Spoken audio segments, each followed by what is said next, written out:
Coucou les amis, comment ça va aujourd'hui? Avec un grand soleil à Nancy, je vous retrouve avec un plaisir toujours intact pour évoquer les droits du lecteur. Ma liste de droits n'est pas exhaustive, vous pouvez en noter, en ajouter, en inventer. Pour établir cette liste, je me suis basée sur un ouvrage hybride à la frontière entre l'essai et le roman, un ouvrage rédigé par Daniel Pénac, ancien professeur de français à la retraite, qui lui-même était un cancre qui a longtemps détesté lire. Ce court ouvrage est intitulé Comme un roman. Selon Daniel Pénac, le lecteur a le droit de ne pas finir un livre, ou à l'inverse, de le relire encore et encore.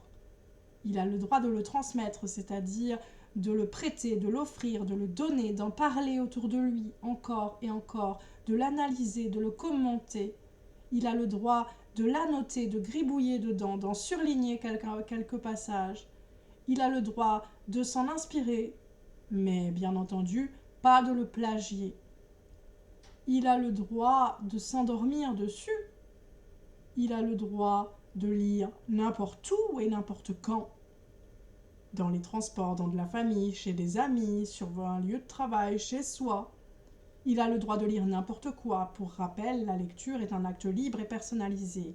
Personne ne doit jamais vous y forcer. Il a le droit de sauter des pages ou des passages qui ne lui plaisent pas, qu'il juge trop longs, trop rébarbatifs. Le lecteur est l'être le plus libre qui soit. N'oubliez jamais ça. Aucun autre droit ne me vient à l'esprit, mais si vous pensez à quelque chose, sentez-vous libre de partager vos pensées dans un commentaire. En attendant de vous retrouver pour d'autres considérations littéraires, je vous souhaite à tous une bonne soirée, une bonne fin de semaine et un excellent week-end. Bye bye!